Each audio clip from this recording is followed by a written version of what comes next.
दरबार की सबसे बड़ी चोरी बीरबल ने किया खुलासा। अकबर का दरबार हमेशा से ही पराशक्ति की तरह चमकता था। सोने चांदी की थालियां, मोतियों की मालाएं से लदी हुई पोशाकें, मंत्रियों की गंभीर बातें और दरबारियों की फुर्सत में हुई हंसी। उसी भव्यता के बीच एक रात ऐसा हुआ कि पूरे महल में खलबली मच गई। महल के खजाने से एक दुर्लभ रत्न, जिसे चंद्रमणि कहा जाता था, लापता हो गया। चंद्रमणि न केवल उसकी अनोखी चमक के लिए महत्वपूर्ण था, बल्कि राज्य के केंद्र में रखी एक प्राचीन परंपरा का प्रतीक भी था। हर वर्ष चांद की पहली रात को उसे मंदिर में स्थापित कर राज्य की समृद्धि की कामना की जाती। इस रात की कमी ने केवल खजाने की सुरक्षा पर सवाल खड़े कर दिए, बल्कि साम्राज्य की मान प्रतिष्ठा पर भी धब्बा लगा दिया। अकबर गुस्से में नहीं थे, पर आंखों की गंभीरता में एक तरह की बेचारी चिंता थी। वे जानते थे कि अगर ये चोरी का मामला सुलझ नहीं पाया तो दरबार में शक और द्वेष फैल जाएगा। उन्होंने तुरंत अपनी मंत्री परिषद और सुरक्षा प्रमुखों को बुलाया। चुस्ती सुस्ती वाले मुंशी, वीर योद्धा, दरबारी और रत्न विशेषज्ञ सब इकट्ठे हुए। सभी की निगाहें एक ही व्यक्ति पर टिक गई, बीरबल, जिसकी बुद्धि का जरासा फुल्का भी दरबार में रोशनी की तरह काम करता था। बीरबल शांत बैठे थे। उनकी मुस्कान में आज कुछ गहरी सोच थी, वो मुस्कान जो किसी पहेली को हल कर देने वाली हो। अकबर ने गंभीर स्वर में कहा, चोर को पकड़ा जाना चाहिए। खजाना हमारे राज्य का दिल है। इस नतीजे पर पहुंचना अनिवार्य है कि ये चोरी अंदरूनी लोगों ने की है या बाहर से आया कोई शातिर चोर। बीच बैठा बीरबल उठे। उन्होंने धीरे से कहा, जहां बादशाह कहते हैं वहां सत्य की खोज दोनों हाथों से करनी चाहिए। मैं कुछ प्रयोग करना चाहता हूं। अकबर ने बिना देर किए अनुमति दे दी। बीरबल ने सबसे पहले यह देखना चाहा कि चोरी कब और कैसे हुई। रक्षक जो रात की गश्त पर थे, उन्हें बुलाया गया। सभी रक्षक और दरबारी अपनी अपनी कहानी सुनाने लगे। किसी ने रात्रि में किसी आवाज की भनक नहीं सुनाई, किसी ने अलार्म नहीं देखा। खिड़कियां बंद थी, ताले पूरे थे। खजाना कक्ष का दरवाजा अंदर से बंद था और उसमें से चाबी कहीं नहीं मिली। चौंकाने वाली बात यह कि कक्ष के भीतर कुछ झुरमुट सा भी नहीं था। सारा सामान व्यवस्थित ढंग से रखा हुआ नजर आ रहा था। बस चंद्रमणि गायब था, जैसे किसी ने चुपके से उसे उठाया और साथ लेकर चला गया हो। बीरबल ने दरवाजे के पास जमीन पर पड़ी रेत की महीन परत को देखा, एक छोटा सा निशान जो ध्यान खींचता था। उन्होंने कहा, यह निशान ताज्जुब की बात है। चोर इतना चालाक भी होगा कि उसने अपने कपड़ों पर कोई निशान न छोड़ा हो। परंतु हर जाल में एक धागा होता है जो पकड़ा जा सकता है। बीरबल ने योजना बनाई कि हर उस व्यक्ति को जो रात भर महल में था, कुछ सवालों के जवाब देने होंगे। सभी से अलग अलग बातचीत की गई। रक्षक, सेवक, रसोइया, राजगुंडे और यहां तक कि रत्न निरीक्षक भी, जिन्हें चंद्रमणि की देखभाल का जिम्मा दिया गया था। कई कहानियां असहमति में मिली। किसी ने कहा उसने दरवाजे की ओर नहीं देखा, किसी ने कहा रात्रि में उसने नाच गाना किया, पर कोई भी सीधे तौर पर शक होने वाली बात कहने को तैयार नहीं था। कुछ लोग डर से कांप रहे थे, क्योंकि चोरी के बाद किसी पर आरोप लगना दरबार में सम्मान खोने जैसा था।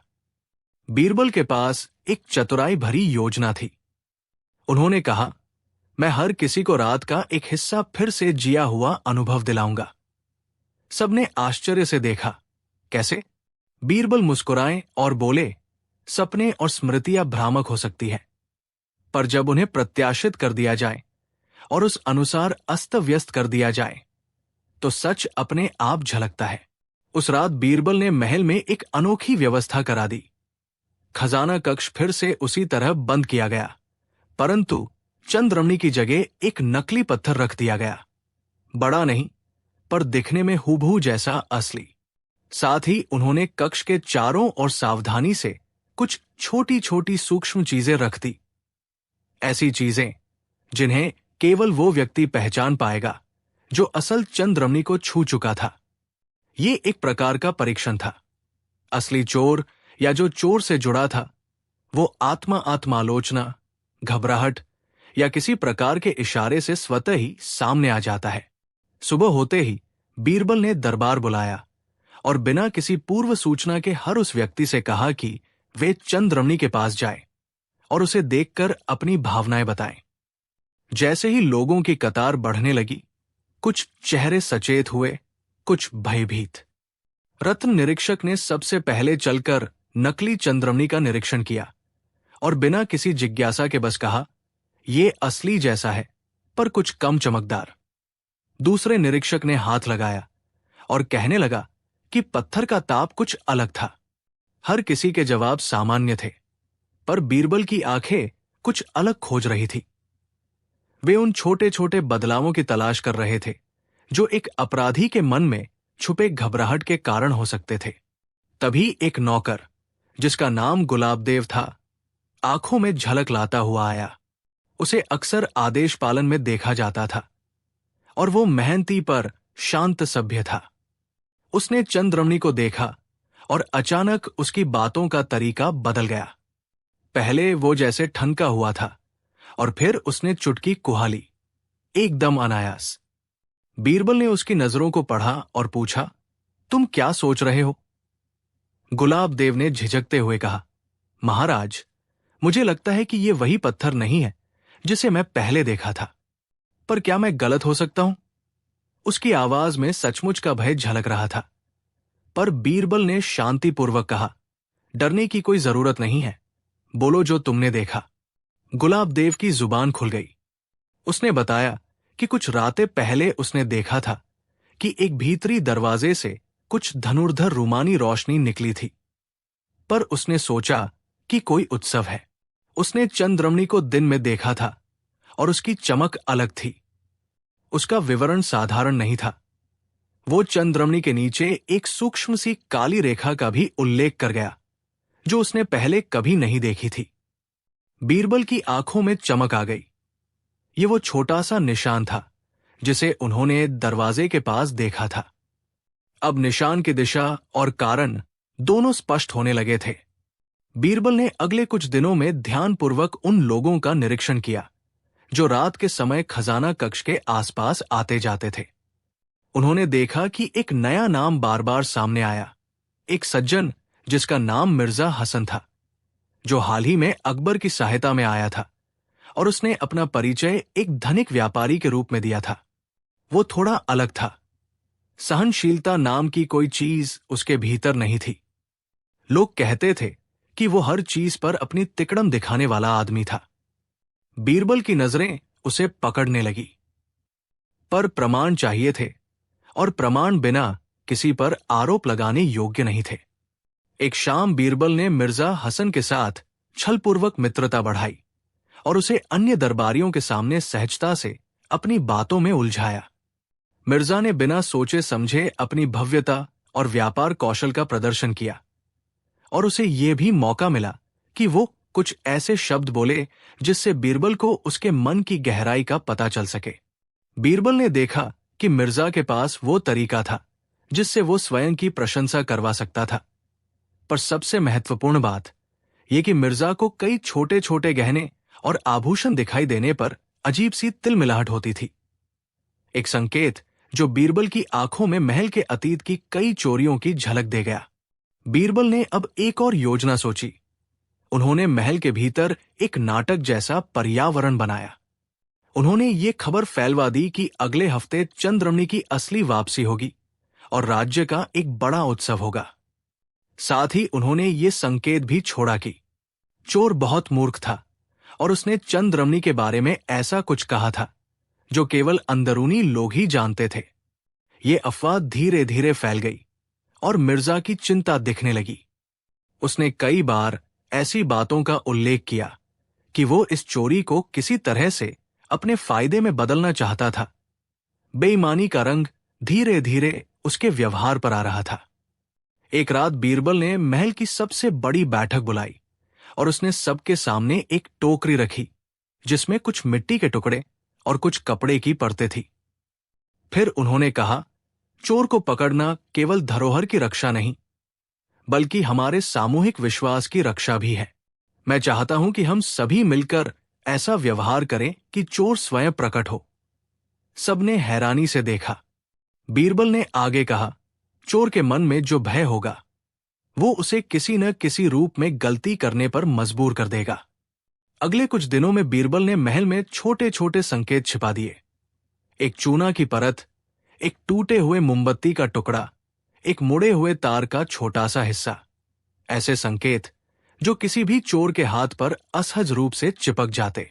उन्होंने खासकर उन स्थानों पर ये संकेत रखे जहां से चोरी संभव थी, पर वे स्थान इतने रणनीतिक थे कि केवल अंदरूनी लोग ही वहां पहुंच पाते। बीरबल जानते थे कि जब चोर अपने फायदे के लिए फिर से सक्रिय होगा तो वो बिना सोचे समझे इन संकेतों का हवाला देगा या उनकी उपेक्षा करेगा, और तब उसकी गलती पकड़ में आ जाएगी। जैसे ही योजना ने काम करना शुरू किया, मिर्जा हसन ने जल्दबाजी में कुछ बेचैन हरकतें करने लगी। उसने अपने घर के आसपास का हिस्सा बदलने की कोशिश की। उन चीजों को जिसे वो छुपा चुके थे हटाकर और दूसरों के साथ साझा कर दिया। पर बीरबल की सूक्ष्म जांच ने उसे हर कदम पर घेर लिया। एक रात बीरबल ने अचानक आदेश दिया कि मिर्जा हसन के घर की जांच की जाए। कुछ लोग चौंके, क्योंकि बिना ठोस वजह के किसी का घर खंगालना समझ में नहीं आता था। पर अकबर ने बीरबल पर भरोसा दिखाया और अनुमति दे दी। जांच में जो मिला वह चौंकाने वाला था। मिर्जा के घर के एक सुदूर कमरे में छत के नीचे छुपाकर रखे हुए एक छोटा सा सूटकेस मिला। जब उसे खोला गया तो उसमें चमक धमक के कई छोटे छोटे गहने, मोती की मालाएं और एक कागज का छोटा लिफाफा था, जिसमें चंद्रमणि के चारों ओर बिखरी हुई कुछ मृदु धूल की परत पलकों में जमी हुई थी। पर सबसे बड़ी बात यह थी कि उस सूटकेस की अंदरूनी तली पर वही काली रेखा थी जिसका जिक्र गुलाब देव ने किया था। ये निशान साफ बताता था कि चोर ने उस पत्थर को अपने पास रखा था। मिर्जा के चेहरे का रंग उड़ गया। अब कोई रास्ता नहीं बचा था। मिर्जा ने पहले तो हर आरोप से इनकार किया, पर जब उसके घर की बात सार्वजनिक हुई और लोग उसके पुख्ता सबूत देखते रहे, तब उसने सन्नाटे में खुद को घिरा पाया। उसने हिम्मत दिखाते हुए कहा कि उसे फंसाया गया है, कि ये उसके खिलाफ षड्यंत्र है। पर बीरबल ने उसके होने वाले व्यवहार को पहले से ही पढ़ रखा था। वो शांति से बोला, सब कुछ असलियत के अनुरूप है।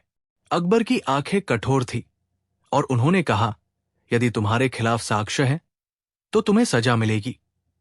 पर बीरबल ने बीच में आकर कहा, महाराज, मैं चाहता हूं कि हम इस मामले को न्यायिक और बुद्धिमत्ता से निपटाएं। पहली बात यह है कि चंद्रमणि अभी कहाँ है? सबकी सांसें थम गई।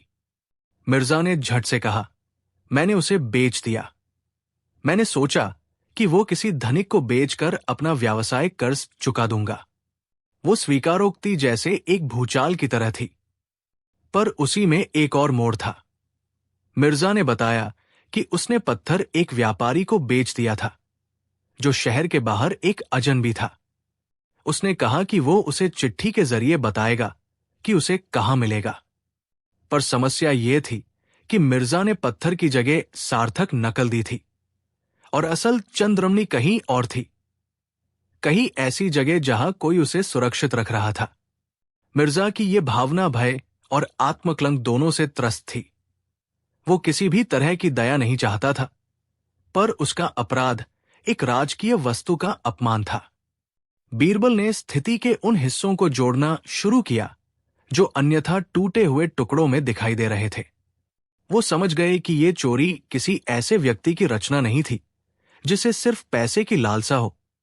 ये किसी शातिर योजना का हिस्सा थी जिसमें बहुत स्तर के लोग शामिल थे।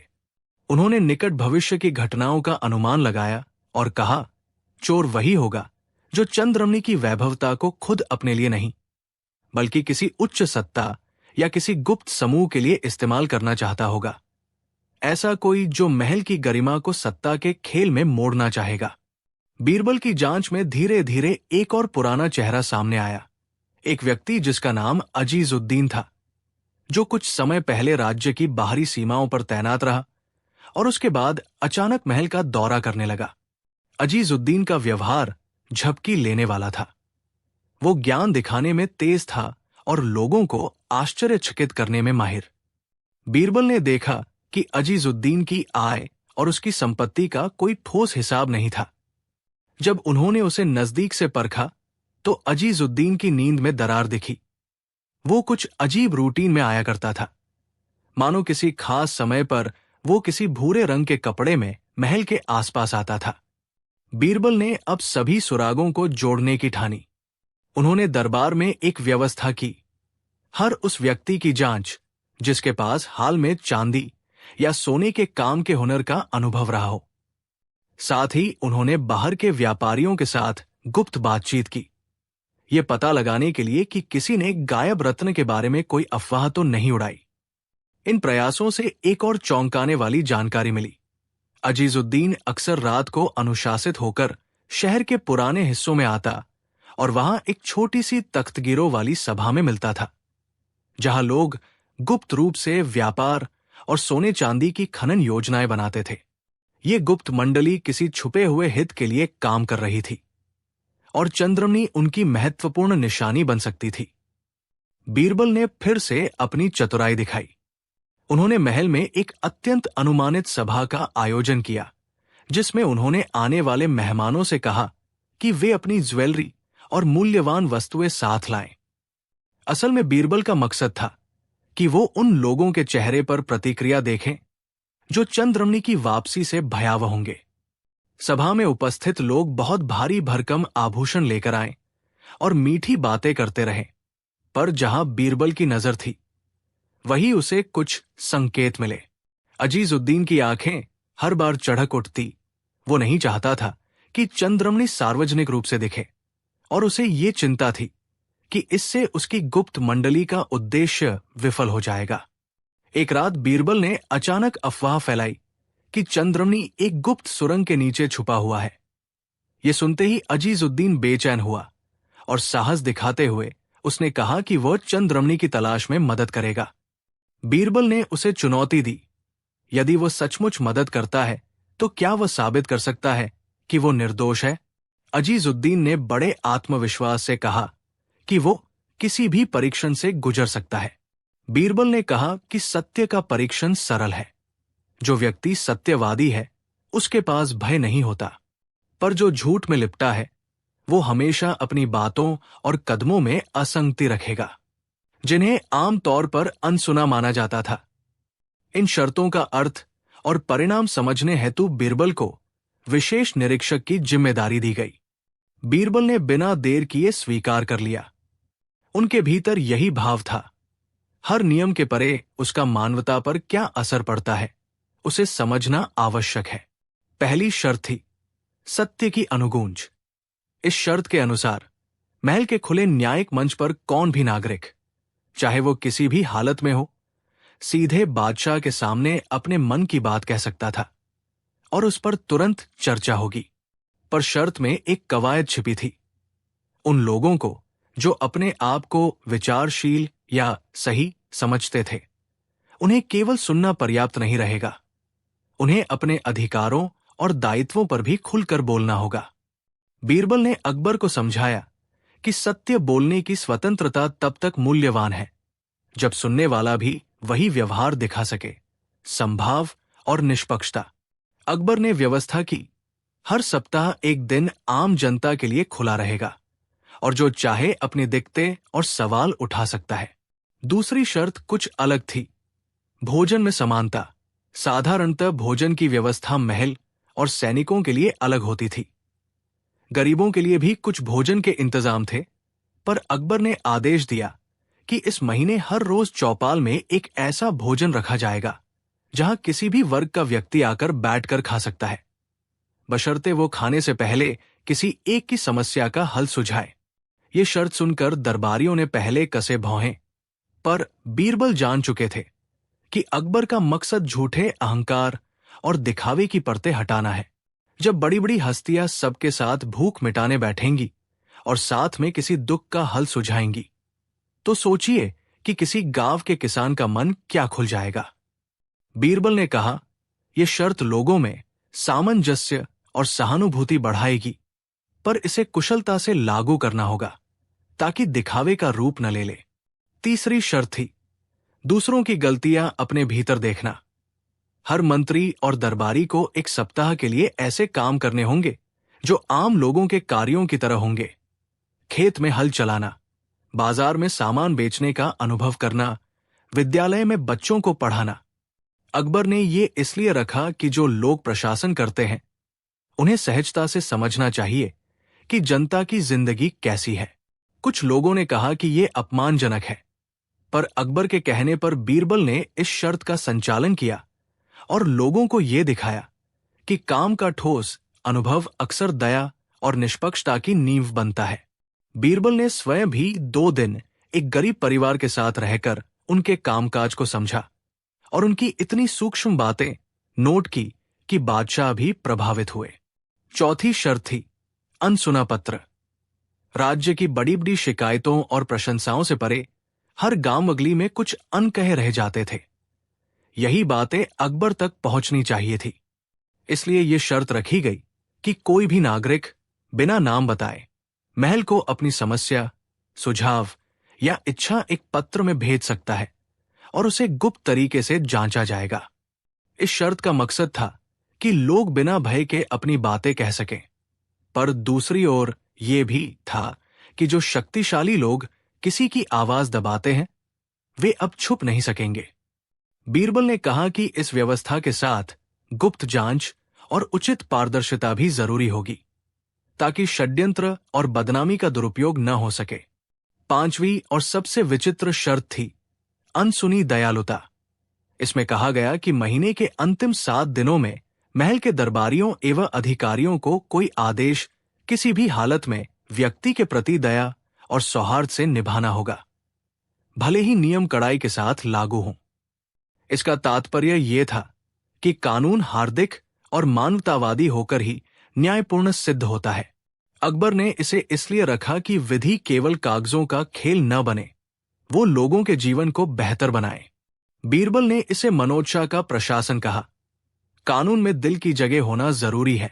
उन्होंने कहा, इन 5 शर्तों को लागू करते ही महल और आसपास की दुनिया में हलचल मच गई। कुछ लोगों ने इन्हें बेवकूफी कहा, कुछों ने इसे शासन की आक्रामकता माना, परंतु जिसने भी इन शर्तों के प्रभावों को करीब से देखा उसे एहसास हुआ कि यह प्रयोग केवल दिखावे का नहीं बल्कि बदलाव की सच्ची चेष्टा है। बीरबल ने हर दिन रिपोर्ट तैयार की और अकबर को दी, पर वे न केवल आधिकारिक रिपोर्ट बनाते थे, वे अनौपचारिक ढंग से लोगों से मिलते, उनकी चिंताओं को समझते और उन्हें हल करने की कोशिश करते। पहले सप्ताह में सत्य की अनुगूंज ने कई अप्रत्याशित किस्से सामने लाए। एक किसान जो अपने खेत की जमीन पर किसी जमींदार के दावे से परेशान था, खुलकर बादशाह के सामने आ गया और अपनी बात रखी। ग्रामीण आज तक डरते थे, किसी अमीर का मुकाबला करना आसान नहीं, पर जब बादशाह ने स्वयं उसकी बात सुनी और तुरंत जांच कराने का आदेश दिया तो जमींदार पसीज गया। वही जमींदार जिसने सैकड़ों बार अपने प्रभाव से फसल की कटनी रोकवा दी थी, इस बार न्याय के सामने झुका। इससे गांवों में नई उम्मीद जागी। लोगों ने महसूस किया कि अगर बादशाह स्वयं सुनना चाहता है तो उनका डर का पर्दा टूटेगा। भोजन में समानता ने दरबारियों के चेहरों को नरम किया। क्या पता था कि एक बड़ा मंत्री जो हजार रुपए के उपहारों का स्वामी था, जब एक गरीब बच्चों के लिए रोटी और दाल पर अपने विचार व्यक्त कर रहा था तो उसकी आंखों में नम था। वो समझ गया कि खाने के साथ विचार बांटना किसी का श्रेष्ठता प्रदर्शन नहीं बल्कि मानवता का प्रदर्शन है। इससे महल के बड़े छोटे लोगों के व्यवहार में परिवर्तन आने लगा। वे छोटे लोगों की बात ध्यान से सुनने लगे और अचानक से प्रशासन में भी बदलाव होने लगा। तीसरी शर्त के अनुसार जब छोटे छोटे अधिकारी खेत में हल चलाने गए तो उन्हें पता चला कि वहां की माटी में कितनी थकान होती है और दोपहर की दोपहरी में काम करना कितनी चुनौती भरी बात होती है। एक युवा दरबारी जो पहले केवल कागजों के जरिए गरीबी की रिपोर्ट पढ़ता था, अब भूले भटके खेत में पसीना पोंछता हुआ ये सोच रहा था कि कैसे प्रणाली उन्हें सच्चाई दिखा रही है। इस अनुभव ने कई लोगों को संवेदनशील बना दिया। वे पहले केवल नीतियों के आंकड़े देखते थे, अब वे इंसान की मेहनत देखते थे। अनसुना पत्र ने कई वर्बोर्जन कथाएं सामने ला दी। कुछ पत्रों में अपीलें थी, कुछ में छोटी छोटी शिकायतें, कुछ में सुझाव। पर उन पत्रों में से एक ने सबकी धड़कनें तेज कर दी। उस पत्र में एक वृद्धा ने लिखा था कि उसके पुत्र को एक न्यायालयीन फाइल में सालों से देरी का सामना करना पड़ रहा है और उसके पास न्याय पाने के लिए धन का अभाव है। उसने ये भी लिखा कि उसने कई बार दरबारियों से भी मदद मांगी, पर वे उसे टालते रहे। बीरबल ने उस पत्र की गुप्त जांच कराने का आदेश दिया और पाया कि न्यायाधीश ने किसी कारण से उस फाइल को अनदेखा कर रखा था। शायद पड़ोस के प्रभावों के चलते बीरबल ने तुरंत हस्तक्षेप करके न्यायिक प्रक्रिया को त्वरित किया और उस वृद्धा के पुत्र को न्याय दिलाया। यह छोटा सा कृत्य जनता के बीच एक संदेश बनकर फैल गया। अगर तुमने आवाज उठाई तो कोई सुनता है। उस रात बीरबल ने महल के उत्तरी किले तक छुपकर अपनी जांच की। उन्होंने अजीजुद्दीन का पीछा किया और देखा कि वो रात के अंधेरे में उसी गुप्त सभा के पास गया जहां उन लोगों का एक छोटा समूह चंद्रमणि की योजना पर चर्चा कर रहा था। केंद्रीय व्यक्ति वही था जिसने चोरी की योजना बनाई थी, एक सज्जन जिसने महल के बहुत से दस्तावेजों तक पहुंच रखी थी। उन्होंने चंद्रमणि को राज्य से निकालकर बेचने और फिर उसे रहस्यमयी तरीके से वापस खरीदने का नकाब पहन रखा था। ऐसा करके वो अपने मित्रों को खुश करके भारी चंदा वसूलना चाहता था। परंतु चंद्रमणि की महत्ता कुछ ऐसी थी कि उसे अजनबियों के हाथ में देना राज्य की मान प्रतिष्ठा के साथ खिलवाड़ था। बीरबल ने गुप्त रूप से सब कुछ सुना और समझ लिया कि अब समय आ गया था सच सामने लाने का। बीरबल ने अगली सुबह बड़े तामझाम के साथ सभा बुलाकर सबको सामने खड़ा कर दिया। अजीजुद्दीन और उसकी गुप्त मंडली घबरा गए, पर वे अपने किए की गंगा नहीं धो सकते थे। बीरबल ने चंद्रमणि के गायब होने की पूरी कहानी बड़ी नाटकीयता से बयां की, पर अंत में उन्होंने एक ऐसा कारनामा किया जिसने सबकी सांसें थम सी गई। वे बड़े शांत और स्पष्ट स्वर में बोले कि चंद्रमणि अभी महल के पुराने धार्मिक कक्ष में सुरक्षित रखा गया है। पर क्यों और कैसे, ये केवल एक आख्यान नहीं था, बल्कि चुनौती थी कि जिन्हें इसकी आवश्यकता थी वे अपने कृत्यों को स्वीकार कर लें। अजीजुद्दीन ने रंग बदलते हुए दावा किया कि वो निर्दोष है, पर बीरबल ने कमरे का झूठा नक्शा खोलकर दिखाया जिसमें वे उसी कस्बे का नाम लिखते थे जहां से चंद्रमणि को बाहर भेजा गया था। सब कुछ इतना कुशलता से व्यवस्थित था कि अब कोई बहाना काम नहीं आया। अंततः अजीजुद्दीन ने सच्चाई स्वीकारी। उसने बताया कि कुछ महीनों पहले वो और उसकी मंडली ने मिलकर चंद्रमणि को चुरा लिया और उसे छुपा कर रखा ताकि वे उसे बाहर की महंगाई पर बेचकर बड़ी रकम कमा सकें। पर बेचने की प्रक्रिया में वे अलग अलग दिशाओं में बिखर गए। कुछ ने पाप की कीमत चुकाई तो कुछ और रास्ते अपनाए। अजीजुद्दीन ने बताया कि चंद्रमणि को एक झलक देकर ही बेचने की योजना थी, जिससे खरीदार उसे शायद महल के किसी बाहरी दलाल को सौंप दे। पर जब चीजें उलझ गईं, तब उन्होंने निर्णय लिया कि चंद्रमणि को वापस भेज दिया जाए ताकि सार्वजनिक रूप से उसकी अनुपस्थिति का संदेह खत्म हो सके। पर यह सब इतना अनुचित था कि उनकी गर्दन पर ही गिर गया। अकबर ने गंभीर स्वर में कहा, यह न केवल चोरी है बल्कि राज्य के प्रतीक को जख्मी करने का अपराध भी है। बीरबल ने हल्की मुस्कान के साथ कहा, सजा कठिन हो सकती है, पर उसका अर्थ यह भी है कि हमें यह निर्णय न्याय के बिंदु से लेना है। अकबर ने निर्णय लिया कि चोरों को कड़ी सजा दी जाएगी, पर साथ ही उसने ये भी कहा कि उनकी गलती का कारण और प्रणालीगत दोष भी समझे जाए ताकि भविष्य में ऐसा न हो। बीरबल की बुद्धि ने यह भी दिखाया कि केवल दंड से काम नहीं चलेगा, बल्कि महल की व्यवस्था और खजाने की सुरक्षा में सुधार आवश्यक है। अकबर ने तुरंत उन सुझावों को मान लिया और सुरक्षा बढ़ा दी गई। लोगों की जिम्मेदारियां साफ की गईं और गुप्त मंडलियों पर नजर रखी गई। इस घटना के बाद बीरबल ने दरबार में एक छोटी सी सभा करके कहा, हमने आज कुछ लोग पकड़े, पर हमें ये नहीं भूलना चाहिए कि चोरी के बीज कई बार उसी भाव से उगते हैं जब कोई व्यक्ति अभाव, लालच या असंतोष की आग में जलता है। हमें अपने समाज को ऐसा बनाना होगा कि लोग चोरी के बीज न बोए, ना गरीबी के कारण और ना ही लालच के कारण। अकबर ने भी कहा कि राज्य का धर्म केवल बाहरी सुरक्षा नहीं, बल्कि न्याय, समता और समाज की भलाई है। उन्होंने कानूनों में सुधार किए और आम जनता के बीच बेईमानी के खिलाफ जागरूकता बढ़ाई। समुदाय ने भी इससे सीख ली। मिर्जा हसन, जिसने पहले चोरी में हाथ था, उसने पश्चाताप करते हुए अपना हिस्सा लौटाया और समाज सेवा में लग गया।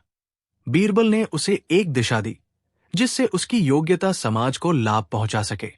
गुलाब देव को खूब सराहा गया क्योंकि उसने सच्चाई की ओर कदम बढ़ाया। अजीजुद्दीन और उसकी मंडली को उनकी गलतियों के साथ सामना करवाया गया, पर सबसे बड़ा सबक यह था कि न्याय की राह में धैर्य, सूझबूझ और विवेक होना चाहिए, और बीरबल ने वही किया। समाप्ति पर अकबर ने बीरबल की ओर देखा और कहा, तुम्हारी चतुराई ने फिर से राजकाज को बचाया। बीरबल ने विनम्रता से सिर झुकाया और कहा, महाराज, बुद्धि का असली रूप यही है कि वो सत्य और न्याय के लिए काम करे, न कि केवल दिखावे के लिए। बीरबल की ये बातें दरबार में लंबे समय तक गूंजती रहीं और चंद्रमणि की चोरी की गाथा कहानियों में बदलकर लोगों को एक बिल्कुल नया नैतिक पाठ पढ़ाने लगी कि सत्ता और संपदा के बीच मानवता और ईमानदारी का स्थान सबसे ऊपर है। कई सालों बाद भी जब लोग इस घटना की बातें करते तो वे यही कहते कि कैसे एक रात में चोरी हुई और कैसे बीरबल ने सूझबूझ से न केवल चोर पकड़ लिए बल्कि समाज में सही दिशा बहाल की। अकबर का राज्य मजबूती से आगे बढ़ा और चंद्रमणि की वापसी एक नए अर्थ के साथ की गई। अब वो केवल रत्न नहीं रहा, बल्कि सत्य और न्याय का प्रतीक बन गया। बीरबल की बुद्धि और अकबर की न्यायप्रियता ने मिलकर एक ऐसी मिसाल कायम की जिसे पीढ़ियां याद रखती रहीं। अकबर और बीरबल की अनसुनी शर्तें। अकबर का राज्य उस समय अपनी शिखरता पर था। महल की गूंज उन दिनों भी रोज की तरह राजकाज, विज्ञान, नीति शास्त्र और संगीत से भरी रहती। परंतु जिस बात ने उस महीने दरबारियों के चेहरों पर चिंता छा दी, वो थी बादशाह की अचानक सी गंभीरता। अकबर, जो सामान्यतः शांत, विचारशील और कभी कभी चुटीले मूड में रहते, इस बार उनके मुंह पर एक नई कसावट थी, मानो किसी ऐसी बात का बोझ वे अपने कंधों पर महसूस कर रहे हों जो शब्दों में बयां नहीं हो सकता।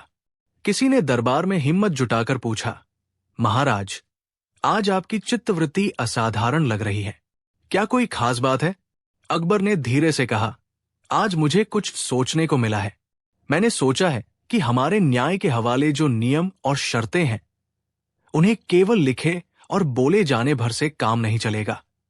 हमें यह जानना चाहिए कि जनता की आजीविका, मनोभाव और घर घर की सच्चाई हमारे नीतियों को किस तरह प्रभावित कर रही है। इसलिए मैं कुछ ऐसी शर्तें लागू करना चाहता हूं जो शायद पहले कभी किसी राज्य में नहीं सुनी गई हों। दरबार में एक सन्नाटा छा गया। कुछ ने आश्चर्य जताया, कुछ ने चिंता, पर अकबर की आंखों में जो गंभीरता थी, उससे साफ था कि ये केवल खिलवाड़ नहीं। बीरबल, जो हमेशा की तरह शालीनता से बैठे थे, उनकी सूझबूझ की झलक उनके चेहरे पर पहले ही दिखाई दे रही थी। बीरबल ने विनम्रता से कहा, महाराज, यदि शर्तें जनता के हित में हो और उनमें न्याय ही मूल हो, तो मैं उनका समर्थन करूंगा। किंतु यदि इनमें कोई चालाकी छिपी हो, तो हमें सावधान होना चाहिए।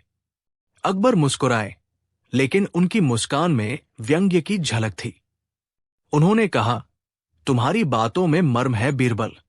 मैं चाहता हूं कि इन अनसुनी शर्तों के असर का परीक्षण हम खुद करें, पर ऐसा परीक्षण कि राज्य की शांति भंग न हो और जनता का भरोसा बना रहे। और इस प्रकार शुरू हुई कहानी। एक ऐसी योजना जिसकी कल्पना सुनने में अजीब लगती थी, पर जिसका मकसद केवल यही था कि न्याय, करुणा और समझदारी का असली परख सामने आए। अकबर ने घोषणा की कि अगले 1 महीने के लिए महल और आसपास के गांवों में 5 ऐसी शर्तें लागू की जाएंगी। 5वीं शर्त अनसुनी दयालुता सबसे कठिन भी थी और सबसे प्रभावशाली भी। नियमों की कठोरता और मानवीय भावनाओं के बीच संतुलन बनाए रखना कोई आसान बात नहीं। एक व्यापारी जिसने करों में छूट की मांग की थी, पर कागजों में कुछ गड़बड़ी पाई गई। पहले प्रशासन कठोर दंड का प्रस्ताव देने वाला था, पर बीरबल ने कहा कि पहले उसे उसकी परिस्थितियों को जाना जाए। क्या वह सचमुच चोर था या किसी मजबूरी में पड़ा हुआ था? जब जांच में पता चला कि व्यापारी अपनी पत्नी की गंभीर बीमारी के चलते अवैध कागजों का सहारा ले रहा था, तब अकबर ने नियमों के अनुरूप साहसिक दया दिखाई। व्यापारी को दंड के बजाय समाज सेवा और रोगी सहायता के लिए काम करने का आदेश दिया गया। इससे जनता और भी आश्वस्त हुई कि कानून में इंसानियत भी समाई हुई है। 1 महीने के अंत तक न केवल महल में बल्कि राज्य भर में ये प्रयोग असर दिखाने लगा। लोगों ने अपने मन की आवाज उठानी शुरू की। किसी ने कहा कि उनकी बेटी का विवाह बिना दहेज के कर दिया जाए। किसी ने कहा कि गांव के कुएं की मरम्मत हो। प्रशासन ने अब केवल आदेश पारित नहीं किए, बल्कि लोगों की जरूरतों को समझकर कदम उठाए। बीरबल की सूझबूझ और अकबर की सहमति से इन शर्तों ने एक तरह का नया सामाजिक मूल्य जन्म दिया। नैतिकता और दया को न केवल न्याय के सहारे समझा गया, बल्कि जीवन के हर पहलू में लागू किया गया। पर हर कहानी में चुनौतियां भी आती है। कुछ लोग इन शर्तों का गलत फायदा उठाने की कोशिश भी करने लगे। एक धनी व्यक्ति ने अनसुने पत्र का दुरुपयोग करके किसी प्रतियोगी को बदनाम करने की कोशिश की। कुछ दरबारियों ने भोजन में समानता को केवल दिखावे के लिए आयोजित करके लोकलुभावन फसलों की भांति बना लिया। पर बीरबल और अकबर ने ऐसे हर दुरुपयोग की सूक्ष्म जांच करके उन्हें कड़ी चेतावनी दी। बीरबल ने कई बार कहा, किसी भी अच्छे प्रयोग को धैर्य और सतत निगरानी की आवश्यकता होती है। और यही हुआ। इन शर्तों को लागू करने के साथ साथ उनकी निगरानी और सुधार भी होते रहे। समय ने दिखा दिया कि मानवता और न्याय का मेल संभव है। राज्य में न केवल कानूनों का शासन हुआ, बल्कि लोगों में एक नई चेतना भी जन्मी कि दया और निष्पक्षता कोई कमजोरी नहीं, बल्कि सत्ता की असली शक्ति है। अकबर ने इस प्रयोग के अनुभवों को एक लंबे कालीन नीति में बदला। कानूनों में कुछ सुधार किए गए ताकि वे अधिक मानवीय और पारदर्शी बन सकें। बीरबल की कहानियां और टिप्पणियां महल में और बाहर दोनों जगह गूंजने लगी। लोग कहते थे कि कैसे अनसुनी शर्तों ने उनके जीवन में आवाज दी और उन आवाजों को महल तक पहुंचा दिया। कई वर्षों बाद जब ये शर्तें इतिहास बनकर लोगों की कहानियों में ढल चुकी, तब भी लोग उस महीने की याद ताजा रखते थे। वे याद करते कि कैसे बादशाह ने अनसुनी शर्तें लागू करके न केवल शासन के रूप को बदला, बल्कि समाज के अंदर के दरारों को भी जोड़ा। बीरबल की सूझबूझ ने यह साबित कर दिया कि बुद्धि और करुणा का संगम किसी भी जटिल समस्या को सुलझा सकता है। अकबर और बीरबल की यह कहानी यही समाप्त नहीं हुई। वो तो बस एक अध्याय था, पर वो अध्याय बहुत कुछ सिखाता है कि न्याय केवल कठोर कानूनों से नहीं आता। वो तब आता है जब नियमों के बीच इंसानियत और दया का स्थान सुनियोजित हो, जब सत्ता का उपयोग केवल नियंत्रण के लिए न होकर लोगों के जीवन को बेहतर करने के लिए हो, और जब एक बादशाह और उसका सलाहकार न केवल शासन की मशीनरी को देखते हैं, बल्कि उसकी धड़कन, जनता की जरूरतों और आवाजों को भी समझते हैं। और बीरबल, जो हर बार हल्की सी मुस्कान के साथ उस महत्वपूर्ण सत्य की याद दिलाते हैं, जब आप अनसुनी ध्वनियों को सुनना सीख जाते हो, तभी समाज की असल तस्वीर सामने आती है। जब बादशाह ने खो दिया अपना धैर्य, बीरबल ने संभाला। दरबार की घंटियां उस दिन किसी खास तरह की घबराहट से बज रही थी। आमतौर पर उस सुर में एक तरह का सम्मान और नियमितता रहती थी, पर आज उनके स्वर तेज और अधीर थे, जैसे हवा में कोई उम्मीद नहीं, सिर्फ तनाव और जल्दबाजी। अकबर का चेहरा थका हुआ, आंखों में कुछ तेजी थी जो उसके स्वभाव का हिस्सा नहीं थी। वो अक्सर शांत और विचारशील रहते थे, उनकी सोच में गहराई थी, पर आज उनके कदम मानो खिन्नता की आग से जल रहे हों। मामला छोटा नहीं था। सीमा पर एक महत्वपूर्ण किले पर अचानक विद्रोह का आभास मिला था। एक ग्राम के लोग कर्त्र में हुए फेरबदल की बात उठा रहे थे। एक नए बन रहे सिंचाई नहर के काम में भ्रष्टाचार के संकेत आ रहे थे। पर असली बात यह थी कि 3-4 छोटी छोटी घटनाओं ने मिलकर अकबर के धैर्य की सीमा को छू लिया था। दरबार के कुछ बड़े अधिकारी, जिन पर राजकाज की चाबियां थी, रिपोर्ट दे रहे थे, पर हर रिपोर्ट में ज्यों का त्यों ढांचा, आधी जानकारी और अफसोस की मिसालें ही मिलती। अकबर ने एक एक कर कई कठोर आदेश जारी कर दिए।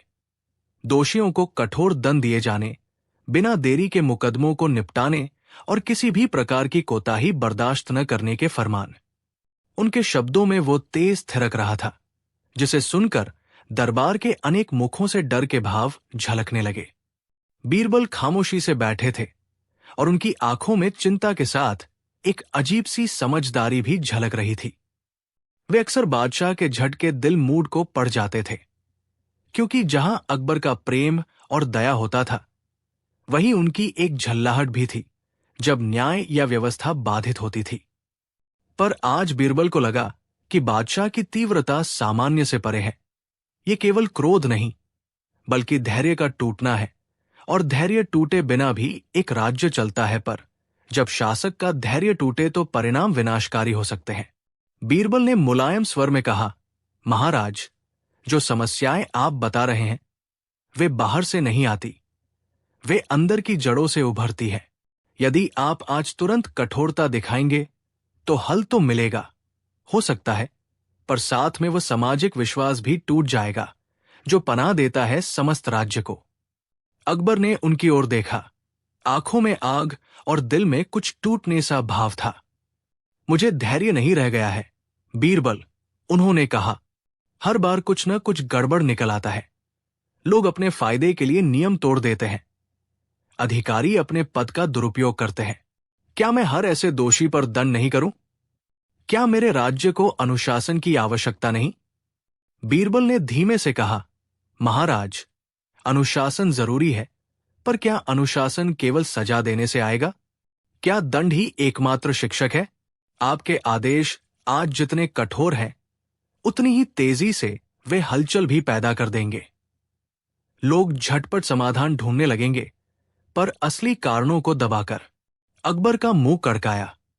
तुम हमेशा बहस कर देते हो बीरबल, पर आज मैं मान रहा हूं कि यदि नियम नहीं बने तो राज्य बिखर जाएगा।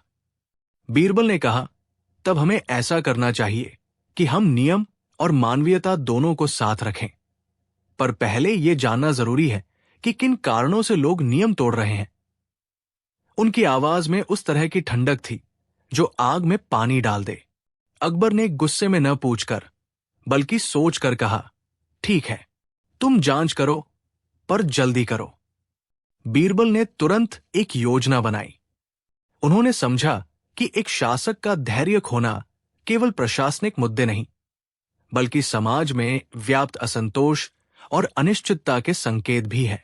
इसलिए बीरबल ने न केवल कड़क जांच का निर्णय लिया, बल्कि एक सूक्ष्म और मानवीय परीक्षण की भी रूपरेखा तैयार की, ताकि वे अकबर को और दरबार को दिखा सके कि समस्याएं ज्यादा जटिल हैं और जल्दी में लिए गए कठोर निर्णय उनसे बढ़कर नुकसान पहुंचा सकते हैं। सबसे पहले बीरबल ने उन जगहों का दौरा करने का निर्णय लिया जहां समस्याएं उभर रही थी। वे अकेले ही नहीं गए, वे कुछ विश्वसनीय लोगों के साथ गए, पर यह यात्रा असल में एक परीक्षण थी। बीरबल ने वहां जाकर जनता से सीधा संवाद किया, अधिकारियों के साथ खुलकर बातें की और उन बाधाओं को समझा जो रिपोर्टों में छिप जाती थी। उन्होंने देखा कि सिंचाई नहर के ठेकेदारों में कई छोटे ठेके लेने वाले ऐसे थे जिन्हें समय पर भुगतान नहीं मिला। कुछ अफसरों ने पेपर वर्क में जानबूझकर देरी की ताकि कुछ कमीशन क्लियर कर सकें। किसानों ने बताया कि कर के प्रारूप में कुछ अस्पष्टताएं हैं जिनका सहारा करके अधिकारी उठा रहे हैं। सीमा पर विद्रोह के संकेतों के पीछे भी केवल बाहरी दुश्मन नहीं, बल्कि स्थानीय सेनानियों की आर्थिक परेशानियां और कर्ज का दबाव था। दरबार की रिपोर्ट में ऐसा कहना आसान था कि कड़ी कार्रवाई की जरूरत है, पर बीरबल ने यह देखा कि जब लोग जरूरत में हों, न्याय और दया के साथ एक ठोस व्यवस्था उन्हें सहारा देती है। उन्होंने अकबर को पत्र भेजा, पर पत्र में सीधे तौर पर नहीं बोला कि धैर्य रखो। उन्होंने अपनी किसी कथा की तरह कुछ घटनाएं लिखी जिनमें एक राजा ने जल्दबाजी के कारण न केवल अपराधियों को तो पकड़ा, बल्कि निर्दोषों को भी दंडित कर दिया और राज्य की नींव हिल गई। राजा के दुख और पश्चाताप का वर्णन करके बीरबल ने अपनी बात की ओर संकेत दिया। अकबर ने पत्र पढ़ा और हथेली पर सर थपथपाई, पर उनकी मनोदशा अभी भी उथल पुथल में थी। बीरबल ने समझा कि केवल कहने से काम नहीं चलेगा।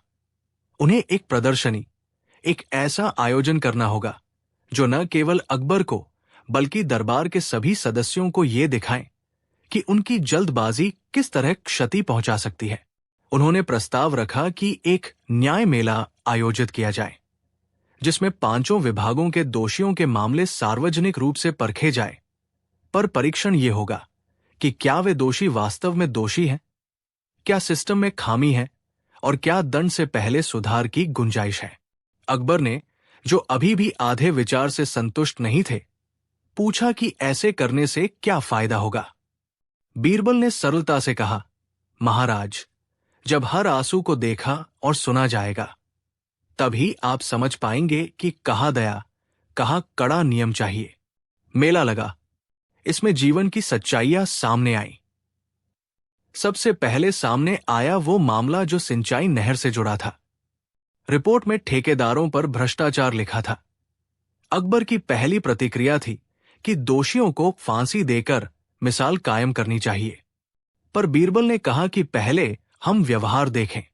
ठेकेदारों में से एक बूढ़े आदमी ने कहा कि उसे वर्षों से मजदूरों का भुगतान करना पड़ा, पर उसे पैसे वापस नहीं मिले क्योंकि खजाना समिति ने ठीक समय पर बजट जारी नहीं किया। उसने कई बार पत्र दिए, पर उस लाइन फिस के अफसर ने उन्हें टाल दिया। जब जांच में यह बात सामने आई तो अदालत ने उस अफसर से पूछताछ की और पता चला कि अफसर ने अपनी पत्नी के इलाज के नाम पर फंड का कुछ हिस्सा निजी जरूरत में लगा दिया था, पर उसने इसे दबाया हुआ था। भ्रष्टाचार का दायरा केवल ठेकेदारों तक सीमित नहीं था, वो व्यवस्था के भीतर फंसा हुआ था। बीरबल ने कहा, यहां सजा देना ही समाधान नहीं, हमें उस कारण को निकालना होगा जो किसी ने गलत काम करने के लिए प्रेरित किया। दूसरा मामला सीमावर्ती किले में था, जहां विद्रोह का डर था। पहले रिपोर्टों ने कहा कि वहां के कमांडर ने लापरवाही दिखाई और सुरक्षा व्यवस्था ढीली कर दी।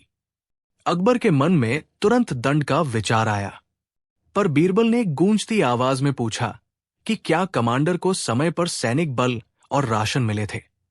इसके जवाब में कुछ बातें उभरी। कमांडर को कई बार आपूर्ति देर से मिली थी, उनकी राशि रोक दी गई थी क्योंकि खजाना कम था, और स्थानीय कर अधिनियमों ने लोगों को परेशान कर रखा था। ग्रामीणों ने आकर कहा कि वे टैक्स की नई नीति से त्रस्त हैं और कई परिवार कर्ज में डूबे हुए हैं। एक अनपेक्षित विनाशक चिंगारी बस इतनी सी थी कि एक छोटे से झगड़े ने बड़ी आग पकड़ी। बीरबल ने कहा, यदि आप सैनिकों को पर्याप्त पोषण और सम्मान नहीं देंगे, वे लाचारी में गलतियां करेंगे। अकबर को यह बात धीरे धीरे समझ आई। राज्य की मजबूती का आधार केवल हथियार नहीं, बल्कि लोगों की भलाई थी। मेला ने और भी कई केस दिखाए, कुछ अधिकारियों की लापरवाही, कुछ जांच प्रक्रियाओं की धीमी चाल, कुछ ऐसे नियम जो अक्षम्य दंड के साथ आते थे। पर सबसे महत्वपूर्ण बात ये उभरी कि अकबर के तीव्र आदेशों से पहले यदि एक प्रणालीगत निरीक्षण और सुधार किए जाए, तब दंड का अर्थ भी स्पष्ट होगा और वो प्रभावी भी रहेगा।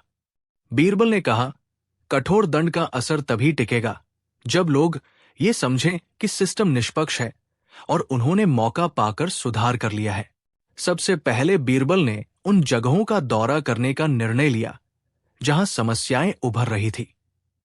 वे अकेले ही नहीं गए, वे कुछ विश्वसनीय लोगों के साथ गए, पर यह यात्रा असल में एक परीक्षण थी। बीरबल ने वहां जाकर जनता से सीधा संवाद किया, अधिकारियों के साथ खुलकर बातें की और उन बाधाओं को समझा जो रिपोर्टों में छिप जाती थी। उन्होंने देखा कि सिंचाई नहर के ठेकेदारों में कई छोटे ठेके लेने वाले ऐसे थे जिन्हें समय पर भुगतान नहीं मिला। कुछ अफसरों ने पेपर वर्क में जानबूझकर देरी की ताकि कुछ कमीशन क्लियर कर सकें। किसानों ने बताया कि कर के प्रारूप में कुछ अस्पष्टताएं हैं जिनका सहारा करके अधिकारी उठा रहे हैं। सीमा पर विद्रोह के संकेतों के पीछे भी केवल बाहरी दुश्मन नहीं, बल्कि स्थानीय सेनानियों की आर्थिक परेशानियां और कर्ज का दबाव था। दरबार की रिपोर्ट में ऐसा कहना आसान था कि कड़ी कार्रवाई की जरूरत है, पर बीरबल ने यह देखा कि जब लोग जरूरत में हों, न्याय और दया के साथ एक ठोस व्यवस्था उन्हें सहारा देती है। उन्होंने अकबर को पत्र भेजा, पर पत्र में सीधे तौर पर नहीं बोला कि धैर्य रखो। उन्होंने अपनी किसी कथा की तरह कुछ घटनाएं लिखी जिनमें एक राजा ने जल्दबाजी के कारण न केवल अपराधियों को तो पकड़ा, बल्कि निर्दोषों को भी दंडित कर दिया और राज्य की नींव हिल गई।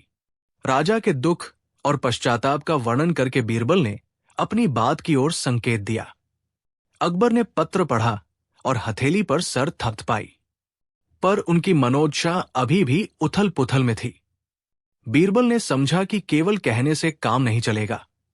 उन्हें एक प्रदर्शनी, एक ऐसा आयोजन करना होगा जो न केवल अकबर को बल्कि दरबार के सभी सदस्यों को यह दिखाएं कि उनकी जल्दबाजी किस तरह क्षति पहुंचा सकती है। उन्होंने प्रस्ताव रखा कि एक न्याय मेला आयोजित किया जाए जिसमें पांचों विभागों के दोषियों के मामले सार्वजनिक रूप से परखे जाए, पर परीक्षण यह होगा कि क्या वे दोषी वास्तव में दोषी हैं, क्या सिस्टम में खामी है और क्या दंड से पहले सुधार की गुंजाइश है। अकबर ने, जो अभी भी आधे विचार से संतुष्ट नहीं थे, पूछा कि ऐसे करने से क्या फायदा होगा। बीरबल ने सरलता से कहा, महाराज, जब हर आंसू को देखा और सुना जाएगा तभी आप समझ पाएंगे कि कहाँ दया, कहाँ कड़ा नियम चाहिए। मेला लगा, इसमें जीवन की सच्चाइयां सामने आई। सबसे पहले सामने आया वो मामला जो सिंचाई नहर से जुड़ा था। रिपोर्ट में ठेकेदारों पर भ्रष्टाचार लिखा था। अकबर की पहली प्रतिक्रिया थी कि दोषियों को फांसी देकर मिसाल कायम करनी चाहिए, पर बीरबल ने कहा कि पहले हम व्यवहार देखें। ठेकेदारों में से एक बूढ़े आदमी ने कहा कि उसे वर्षों से मजदूरों का भुगतान करना पड़ा, पर उसे पैसे वापस नहीं मिले क्योंकि खजाना समिति ने ठीक समय पर बजट जारी नहीं किया। उसने कई बार पत्र दिए, पर उस लाइन फिस के अफसर ने उन्हें टाल दिया। जब जांच में यह बात सामने आई तो अदालत ने उस अफसर से पूछताछ की और पता चला कि अफसर ने अपनी पत्नी के इलाज के नाम पर फंड का कुछ हिस्सा निजी जरूरत में लगा दिया था, पर उसने इसे दबाया हुआ था। भ्रष्टाचार का दायरा केवल ठेकेदारों तक सीमित नहीं था, वो व्यवस्था के भीतर फंसा हुआ था। बीरबल ने कहा, यहां सजा देना ही समाधान नहीं, हमें उस कारण को निकालना होगा जो किसी ने गलत काम करने के लिए प्रेरित किया। दूसरा मामला सीमावर्ती किले में था जहां विद्रोह का डर था। पहले रिपोर्टों ने कहा कि वहां के कमांडर ने लापरवाही दिखाई और सुरक्षा व्यवस्था ढीली कर दी। अकबर के मन में तुरंत दंड का विचार आया, पर बीरबल ने गूंजती आवाज में पूछा कि क्या कमांडर को समय पर सैनिक बल और राशन मिले थे। इसके जवाब में कुछ बातें उभरी। कमांडर को कई बार आपूर्ति देर से मिली थी, उनकी राशि रोक दी गई थी क्योंकि खजाना कम था, और स्थानीय कर अधिनियमों ने लोगों को परेशान कर रखा था। ग्रामीणों ने आकर कहा कि वे टैक्स की नई नीति से त्रस्त हैं और कई परिवार कर्ज में डूबे हुए हैं। एक अनपेक्षित विनाशक चिंगारी बस इतनी सी थी कि एक छोटे से झगड़े ने बड़ी आग पकड़ी। बीरबल ने कहा, यदि आप सैनिकों को पर्याप्त पोषण और सम्मान नहीं देंगे, वे लाचारी में गलतियां करेंगे। अकबर को यह बात धीरे धीरे समझ आई, राज्य की मजबूती का आधार केवल हथियार नहीं, बल्कि लोगों की भलाई थी। मेला ने और भी कई केस दिखाए, कुछ अधिकारियों की लापरवाही, कुछ जांच प्रक्रियाओं की धीमी चाल, कुछ ऐसे नियम जो अक्षम्य दंड के साथ आते थे। पर सबसे महत्वपूर्ण बात ये उभरी कि अकबर के तीव्र आदेशों से पहले यदि एक प्रणालीगत निरीक्षण और सुधार किए जाए, तब दंड का अर्थ भी स्पष्ट होगा और वो प्रभावी भी रहेगा। बीरबल ने कहा, कठोर दंड का असर तभी टिकेगा जब लोग ये समझें कि सिस्टम निष्पक्ष है और उन्होंने मौका पाकर सुधार कर लिया है। इस बीच बीरबल ने एक और नाटक सा कदम उठाया। उन्होंने दरबार में एक छोटे से नाटक का आयोजन किया, जिसमें उन्होंने अकबर की भूमिका का परिकल्पित रूप बनाकर उसे दिखाया कि कैसे एक दिन में दिए गए कठोर आदेश कितने निर्दोषों को चोट पहुंचा सकते हैं। नाटक के पात्रों में एक गरीब महिला भी थी, जिसका बेटा करखाते के कारण फंसा हुआ था। बढ़ते दंड की खबर सुनते ही वो मां दरबार में आई और अपनी व्यथा सुनाने लगी। नाटक में बादशाह ने तुरंत आदेश दिया, बल्कि इतना कठोर आदेश कि उनमें से कई निर्दोष भी सजा पा गए। पर जब बादशाह अपनी आज्ञा के परिणाम देखता है, लाखों लोगों की व्यथित आंखें, बिखरे हुए परिवार, तो वो घबराए और पश्चाताप की अनुभूति से भर गया। उस नाटक के आखिर में बीरबल ने कहा, महाराज, ये सब कल्पना नहीं, ऐसा ही हो सकता है। अकबर की आंखों में पानी आ गया। उनकी गर्दन पर पसीना था, पर यह पसीना गलत तरीके से अपने आप को चला देने की चिंता का नहीं, बल्कि उस भारीपन का था जिसे अब वे समझ रहे थे। उनके फैसलों का प्रभाव जीवन पर कितना गहरा है। बीरबल ने विनम्रता से आगे कहा, मैं जानता हूं कि आप अनुशासन चाहते हैं और वो जरूरी भी है, पर इसे लागू करने का तरीका वही हो जो न्याय और मानवता दोनों का संरक्षण करे। जब आप धैर्य खो देंगे तो आप केवल अपराधी ही नहीं, पर अच्छे लोगों का भरोसा भी खो देंगे। अकबर ने धीमे से सिर हिलाया। उस दिन से उन्होंने अपने आदेशों पर पुनर्विचार करना शुरू कर दिया। उन्होंने तत्काल कठोरता की जगह सिस्टम में सुधार के निर्देश दिए। खजाने के भुगतान की प्रक्रिया तेज की जाए, आपूर्ति श्रृंखला में पारदर्शिता लाई जाए, कराधान के कड़े नियमों की समीक्षा हो और न्यायालयों की प्रक्रियाएं इतनी त्वरित हों कि कोई भी बेवजह फंसा न रहे। साथ ही उन्होंने दोषियों पर कड़ी कार्रवाई का भी आश्वासन दिया, पर अब ये कार्रवाई बुद्धिमत्ता और सबूतों पर आधारित होगी, न कि भावुकता पर। बीरबल ने तब भी चुप्पी नहीं तोड़ी। उन्होंने छोटे छोटे कदम उठाए, एक प्रभावी शिकायत तंत्र बनाया जहां जनता अपनी बात सीधा रख सके, एक निश्चल आयोग गठित किया जो भ्रष्टाचार के मामलों की स्वतंत्र जांच करे, और अधिकारियों के लिए नियमित जागरूकता कार्यक्रम चालू किए ताकि वे जनता की वास्तविक दशा समझें।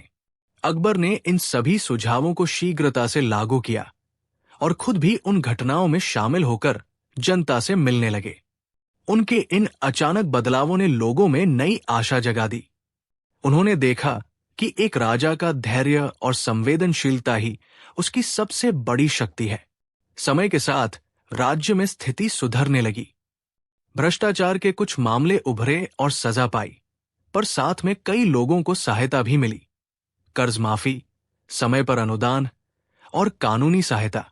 सीमा पर लड़ाई की चिंगारियां धीमी पड़ी क्योंकि उन सैनिकों की समस्याएं जानी गई और उन्हें सम्मान और वेतन मिला। लोगों ने अकबर के बदलते व्यवहार को देखा और उनकी निष्ठा फिर लौट आई। दरबार में भी एक नई लय बनी, जहां कठोरता और दया का संगम देखा गया। कई महीने बाद एक गांव के मुखिया ने अकबर के समक्ष कहा, महाराज, आपने जो किया उसने हमें दिखाया कि शासन केवल कानूनी आदेशों का ढेर नहीं होता, वो तो हमारा भरोसा है। अकबर ने आंसू पोंछते हुए कहा, मैंने सीखा कि धैर्य सिर्फ प्रतीक्षा नहीं, ये समझना है, सुनना है और फिर न्याय करना है। बीरबल ने चुपके से कहा, महाराज, आज आप फिर से वही हैं जिन्हें हम हमेशा से जानते हैं, विचारशील, दयालु और निर्णायक। कभी कभी एक इंसान का धैर्य टूटना संकेत देता है कि उसे अपने सलाहकारों से और ज्यादा बातें करनी चाहिए, ताकि उसको वही नजर मिले जो उसकी आंखें अभी भी नहीं देख पाती। अकबर ने मुस्कुराते हुए बीरबल की ओर देखा और कहा, तुम्हारी सूझबूझ ने फिर से राजकाज संभाला। आज मैंने सीखा कि जब बादशाह का धैर्य खोता है तो एक सलाहकार का धैर्य और बुद्धि ही उसे संभालती है।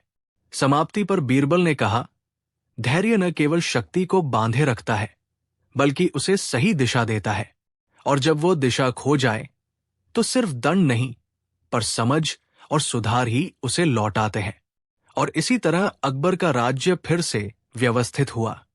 पर फर्क ये रहा कि अब शासन में दंड और दया दोनों का संतुलन स्थापित था। जहां कभी बादशाह ने अपना धैर्य खोया था, वहां आज नए नियमों, बेहतर प्रक्रियाओं और एक जागृत समाज ने आकर उस कमी को पूरा किया। बीरबल की सूझबूझ और अकबर की सीख ने यह साबित कर दिया कि किसी भी शासक का धैर्य खोना मानवीय दोष है, पर उस खोए हुए धैर्य को लौटाने का सामर्थ्य बीरबल जैसे मित्रों की बुद्धि और ईमानदारी में है, जो न केवल समझते हैं बल्कि संभाल भी लेते हैं। इस बीच बीरबल ने एक और नाटक सा कदम उठाया। उन्होंने दरबार में एक छोटे से नाटक का आयोजन किया, जिसमें उन्होंने अकबर की भूमिका का परिकल्पित रूप बनाकर उसे दिखाया कि कैसे एक दिन में दिए गए कठोर आदेश कितने निर्दोषों को चोट पहुंचा सकते हैं। नाटक के पात्रों में एक गरीब महिला भी थी, जिसका बेटा करखाते के कारण फंसा हुआ था। बढ़ते दंड की खबर सुनते ही वो मां दरबार में आई और अपनी व्यथा सुनाने लगी। नाटक में बादशाह ने तुरंत आदेश दिया, बल्कि इतना कठोर आदेश कि उनमें से कई निर्दोष भी सजा पा गए। पर जब बादशाह अपनी आज्ञा के परिणाम देखता है, लाखों लोगों की व्यथित आंखें, बिखरे हुए परिवार, तो वो घबराए और पश्चाताप की अनुभूति से भर गया। उस नाटक के आखिर में बीरबल ने कहा, महाराज, ये सब कल्पना नहीं, ऐसा ही हो सकता है। अकबर की आंखों में पानी आ गया। उनकी गर्दन पर पसीना था, पर यह पसीना गलत तरीके से अपने आप को चला देने की चिंता का नहीं, बल्कि उस भारीपन का था जिसे अब वे समझ रहे थे। उनके फैसलों का प्रभाव जीवन पर कितना गहरा है। बीरबल ने विनम्रता से आगे कहा, मैं जानता हूं कि आप अनुशासन चाहते हैं, और वो जरूरी भी है, पर इसे लागू करने का तरीका वही हो जो न्याय और मानवता दोनों का संरक्षण करे। जब आप धैर्य खो देंगे तो आप केवल अपराधी ही नहीं, पर अच्छे लोगों का भरोसा भी खो देंगे। अकबर ने धीमे से सिर हिलाया। उस दिन से उन्होंने अपने आदेशों पर पुनर्विचार करना शुरू कर दिया। उन्होंने तत्काल कठोरता की जगह सिस्टम में सुधार के निर्देश दिए।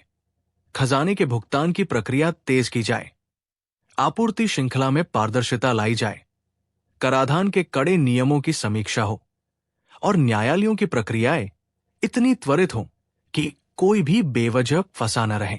साथ ही उन्होंने दोषियों पर कड़ी कार्रवाई का भी आश्वासन दिया, पर अब ये कार्रवाई बुद्धिमत्ता और सबूतों पर आधारित होगी, न कि भावुकता पर। बीरबल ने तब भी चुप्पी नहीं तोड़ी। उन्होंने छोटे छोटे कदम उठाए, एक प्रभावी शिकायत तंत्र बनाया जहां जनता अपनी बात सीधा रख सके, एक निश्चल आयोग गठित किया जो भ्रष्टाचार के मामलों की स्वतंत्र जांच करे, और अधिकारियों के लिए नियमित जागरूकता कार्यक्रम चालू किए ताकि वे जनता की वास्तविक दशा समझें। अकबर ने इन सभी सुझावों को शीघ्रता से लागू किया और खुद भी उन घटनाओं में शामिल होकर जनता से मिलने लगे। उनके इन अचानक बदलावों ने लोगों में नई आशा जगा दी। उन्होंने देखा कि एक राजा का धैर्य और संवेदनशीलता ही उसकी सबसे बड़ी शक्ति है। समय के साथ राज्य में स्थिति सुधरने लगी। भ्रष्टाचार के कुछ मामले उभरे और सजा पाई, पर साथ में कई लोगों को सहायता भी मिली। कर्ज माफी, समय पर अनुदान और कानूनी सहायता। सीमा पर लड़ाई की चिंगारियां धीमी पड़ी क्योंकि उन सैनिकों की समस्याएं जानी गई और उन्हें सम्मान और वेतन मिला। लोगों ने अकबर के बदलते व्यवहार को देखा और उनकी निष्ठा फिर लौट आई। दरबार में भी एक नई लय बनी, जहां कठोरता और दया का संगम देखा गया। कई महीने बाद एक गांव के मुखिया ने अकबर के समक्ष कहा, महाराज, आपने जो किया उसने हमें दिखाया कि शासन केवल कानूनी आदेशों का ढेर नहीं होता, वो तो हमारा भरोसा है। अकबर ने आंसू पोंछते हुए कहा, मैंने सीखा कि धैर्य सिर्फ प्रतीक्षा नहीं, ये समझना है, सुनना है और फिर न्याय करना है। बीरबल ने चुपके से कहा, महाराज, आज आप फिर से वही हैं जिन्हें हम हमेशा से जानते हैं, विचारशील, दयालु और निर्णायक। कभी कभी एक इंसान का धैर्य टूटना संकेत देता है कि उसे अपने सलाहकारों से और ज्यादा बातें करनी चाहिए, ताकि उसको वही नजर मिले जो उसकी आंखें अभी भी नहीं देख पाती। अकबर ने मुस्कुराते हुए बीरबल की ओर देखा और कहा, तुम्हारी सूझबूझ ने फिर से राजकाज संभाला। आज मैंने सीखा कि जब बादशाह का धैर्य खोता है तो एक सलाहकार का धैर्य और बुद्धि ही उसे संभालती है। समाप्ति पर बीरबल ने कहा, धैर्य न केवल शक्ति को बांधे रखता है, बल्कि उसे सही दिशा देता है, और जब वो दिशा खो जाए तो सिर्फ दंड नहीं, पर समझ और सुधार ही उसे लौटाते हैं। और इसी तरह अकबर का राज्य फिर से व्यवस्थित हुआ। पर फर्क ये रहा कि अब शासन में दंड और दया दोनों का संतुलन स्थापित था। जहां कभी बादशाह ने अपना धैर्य खोया था, वहां आज नए नियमों, बेहतर प्रक्रियाओं और एक जागृत समाज ने आकर उस कमी को पूरा किया। बीरबल की सूझबूझ और अकबर की सीख ने यह साबित कर दिया कि किसी भी शासक का धैर्य खोना मानवीय दोष है, पर उस खोए हुए धैर्य को लौटाने का सामर्थ्य बीरबल जैसे मित्रों की बुद्धि और ईमानदारी में है, जो न केवल समझते हैं बल्कि संभाल भी लेते हैं।